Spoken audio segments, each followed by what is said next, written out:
Welcome to this episode of the Million Dollar Mastermind, where we get real world insights on winning from people who have accomplished amazing things. I'm your host, Larry Weidel, and let's get going. I'm here talking with Alex Makanvand from, is it Los Angeles?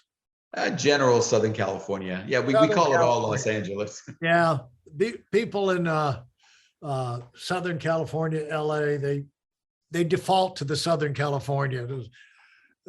So, if you were to write a book right now, Alex, what would you zero in on that, the accumulation of what you have learned, that the most valuable parts that you would like to get down in writing for your boys and your daughter and, and the friends and family and people in your organization, what do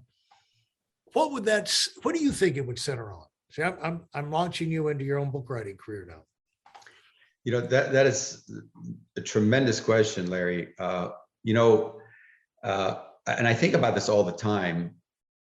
I think most people that start businesses, the book would be about how do you start your business? How do you get into business? How do you become successful at owning any kind of a business? And I think the general consensus is, okay, I have to learn some skills. I have to learn the things I have to do. And that's absolutely true.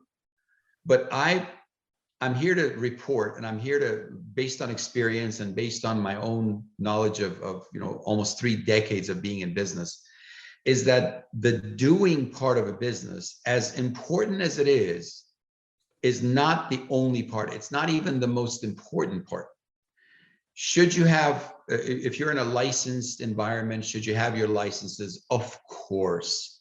Should you learn your products? Of course. Should you know how to do a presentation, how to overcome objections, how to close sales, how to teach others how to close sales? I mean, that all goes without saying.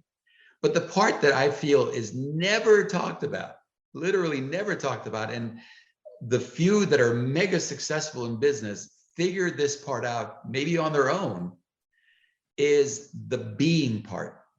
So if you were to break any business up into the doing part and then the being part, I think nobody understands that. Nobody really realizes that the person that I was when I started 29 years ago in business is not the person that I was 5 years later.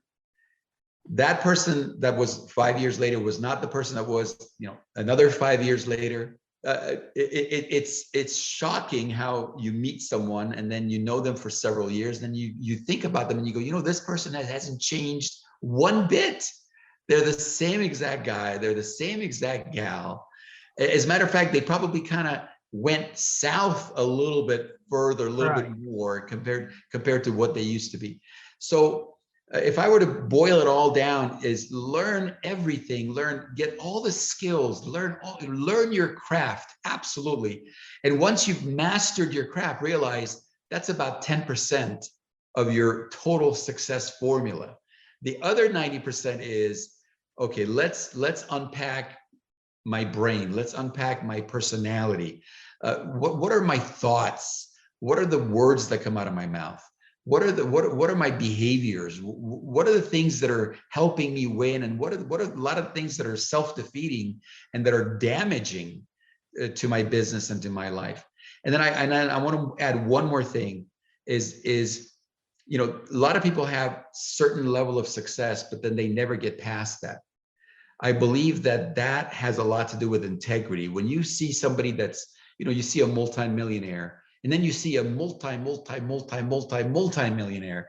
I think the thinking is that, oh, he got lucky. Oh, she got lucky. Oh, she was, they came up with an app. They invented some new product or something. But I could show you a lot of people that did those exact things and they had decent success. They had reasonable success. But the ones that become whales, and this is the opposite of contrary belief. I believe they had the utmost of personal and business integrity. And so How does that translate? Where did that occur to you, and how does that translate into the real world? Well, people are watching you. We live in glass houses. They can see everything about us, especially when you're in a business where you have other people around you. If you're self-employed, you could say whatever you want to say to a client, and they'll either believe you or they won't believe you. And they don't really know you. They don't really know your lifestyle. They don't really know you as a person. But when you're in an environment where you have hundreds of people around you, thousands of people around you, and they all look to you for their inspiration, they look to you for their lifestyle, they want to be like you, and they want to become like you, then everything that you do and say matters. Everything that you think matters. When you think no one is watching, when you think no one's around, it matters what you think. It matters what you say. It matters how you behave. And when you were talking about in the beginning of getting started, and you were talking about quitting, wanting to quit 100 times a day. What would you say is since then? You keep on going, and the reason you kept on going is you didn't have a choice. Like people will come up to me and say, like I'm sure they say to you, it's like, thanks for not quitting, and thanks for keeping on. And because, and helping to build the company, and, if they work inside your company, because you've given us an opportunity, and appreciate you doing that. Don't know how you went through all those tough times, but, and I, in fact, how did you go through those tough times? I said, well, keep in mind, I didn't have General Motors calling me, offering me a $250,000 a year vice presidency. They were calling for a car payment. That's what they were calling for. So if I was going through the spinning the deck of options, it was like, they gave me one card. It was, and so I had to play the one card I had and hope for the best, So with when you think back, we all go through really tough times. What was the worst time for you? Was it business? Was it, in business where the economy changed? Was it business where, personally you were hurt, where there was a financial reversal that you didn't see coming? Was it something that happened to your health, or, someone close to you inside your organization came in and took advantage, let's just say, to make it clean? And what were the gut wrenching things that you've lived through that you're most proud of? Wow, that's a great question, Larry. There's probably several hundred stories, but the one that comes to mind, one that was really a defining moment. One was that if it hadn't happened, I wouldn't have known who I was and the kind of person that I was becoming. And there's so many aspects to it, but it went something like this, where we were doing okay. We're just kind of plugging along and building our organization, building our agency. We already had 2 or 3 other brokers that we had developed. And then there was a mass exodus where I had no idea that it was happening, that it was building. There was a storm building. And by the way, I take 100% responsibility for everything that happened, including that maybe I should have been more vigilant. Maybe I should have been more aware. Maybe I should have treated people nicer. I could go on and on and on, but just to give you the essence of it. So there was a mass walkout, where this was around 2007, 2008, or prior to that, when the mortgage industry was crazy, where people were making 5 points on a mortgage. Right. They could make 3 points in the front, 2 points in the back. I mean, on a $500,000 mortgage, they could make $25,000 on one transaction.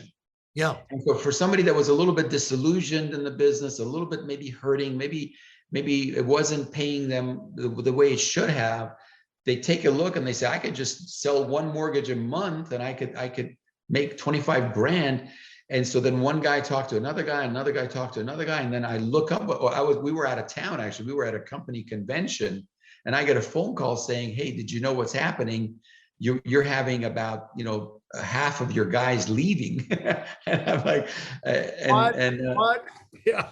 Right. And by the way, my office manager called me and she said, oh, by the way, I'm going with them, just to let you know. What? As a courtesy call. Right. This is the last time you'll hear my voice. Right. Yeah. And I was numb. I was sitting there going, what percent of your organization, of your key people went? We had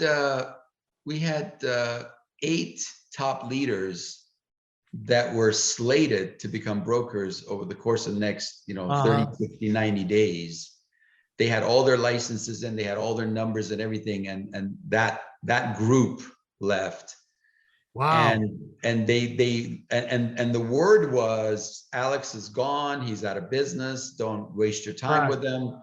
They basically left me on the roadside. And it's funny because over the course of the next 12 months, our personal income doubled.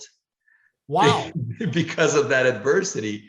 And so this is not a woe is me story. This is a story of redemption. This is really a story it's a comeback story, that I believe that because of this type of adversity, because the bigger the adversity in your life, the bigger the comeback. And by the way, all of the people that left, they're all financially destitute and desperate. I mean, I don't keep tabs on anybody, but I get reports back. Oh, so-and-so is doing this and so-and-so is doing that.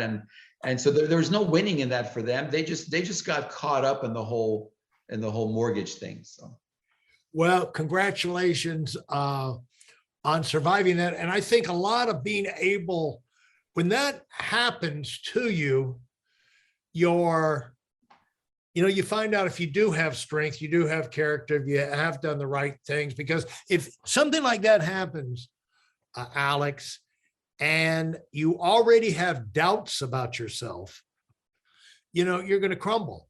But the fact is, when you get challenged, slapped in the face, of course, you go through the worry and the emotion and but you evaluate as like, what did I do to cause this? It was like when I won't go into it, but I've gone through my fair share of horror stories, but it's like, if it costs me $2 million, it's like, okay, I'm going to analyze this. I'm going to make my changes, and I'm going to take this lesson and make $20 million out of it. It's just like, what I'm saying? That's a $2 million lesson. I'm going to learn it. And it's not a hit. It's a lesson that I let somebody teach me because I wasn't paying attention to the books or the accounting, the people who were doing this or that or the other. And it's like, okay, I did this to myself. It's $2 million, but I'm going to use it to make another at least 20 million, over the next 10 years or something like that. And so what you did was exactly that. And people need to know that disasters are going to happen, and surprising disasters will happen. The great thing is they don't happen all the time, and so for one thing happens to a friend of ours out in Salt Lake City. In his office, somebody got upset with something that somebody said about somebody, whatever.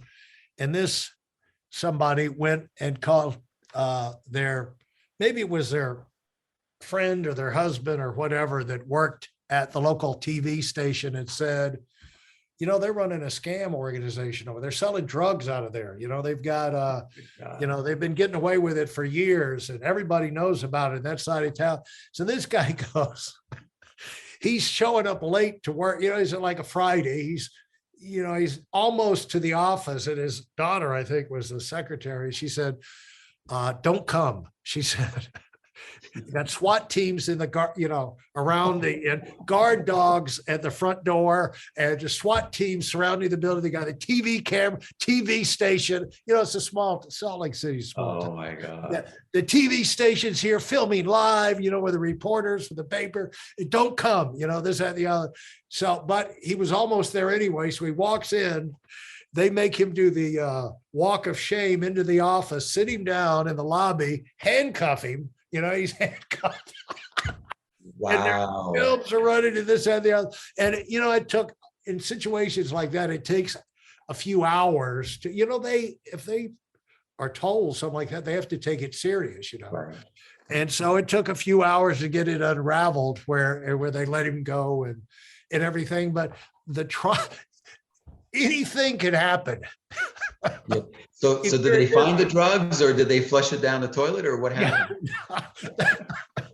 They found there was no drugs within a half a mile of the office.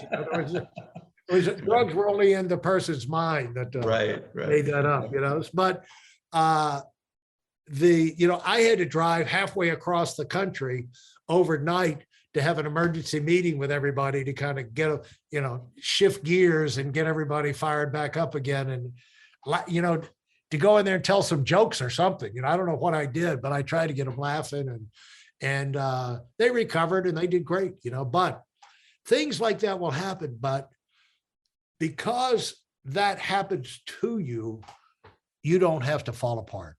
Right. And that's the key. And if you don't fall apart, it could turn into the greatest thing that ever happens. And, if we get, I appreciate you sharing that with us. And I'd like to talk more, but I've kind of kept you long enough. How did you turn that around? How did you absorb that to where your income doubled in the next year? Just went to work. First of all, I was already working, but I just Right. decided that this is it. Remember, quitting was off the table. Right. Quitting was not an option. And so I thought, what are my options here? I felt bad. I felt like I was having a heart attack, literally. Right. And then of course I had to do a lot of managing and putting out fires and all that. But at the end of the day, because we had some great people that stayed, I think a big part of it was that they saw the pain, they saw the agony, they saw what we were going through. Yeah. And then so the team stepped up, our entire agency stepped up, our brokers stepped up. They said, not on our watch. Yeah. So that had a lot to do with it. When you're all alone, then you're all alone. But boy, when you have a team, sure makes a difference. It goes back to what you said earlier about your thing about negotiations. It's like, don't let yourself get all married to one car, one watch, or one this, one that, because there's another one, there'll be another one out there. There's another deal out there. And these people, don't get yourself married to a certain, just succeeding with this certain group of people. You can go get other people, and the funniest line I ever heard on that was a guy had a big organization, and he said, I tell my people, he said, if everybody quits, he said, I will go out and rebuild it, and it'll be bigger and better than ever. He said, now, of course, it'll take 6 months for me to recover from my heart attack. Right. Exactly. Yeah. It doesn't mean you don't have the emotional shock of dealing with these kind of things, but you can't control them. There's a limit to how upset you can let yourself get over things you can't control. So, hey, thanks so much, Alex. We're going to have to do this again soon.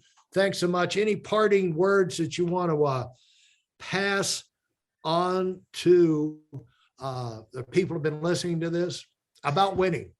Absolutely. It's so worth it to go through a little bit of pain, a little bit of discomfort. We live in times seemingly that no one wants to pay a price anymore. Everyone's looking outside of themselves for something. They want the government or an employer, or, look within yourself. You have, doesn't matter what skill level you're at, you have everything in you. It's in your DNA. It's like ragu Italian sauce. It's in there. It's in there. And all you got to do is just trust in yourself, believe in yourself, but you got to work your tail off. And it is so worth it when you get to the other side. Absolutely fantastic. Thanks so much, Alex. I will look forward to the next time. It's my pleasure. Thanks for having me, Larry. You're awesome. That wraps up this episode. Consider leaving a rating and review if you like what you heard. In addition, I have a free video for you, and it contains my best insights from 20 years of running my own business and also coaching $1 million earners. You'll find it at weidelonwinning.com/webinar. Thanks for listening, and do it big.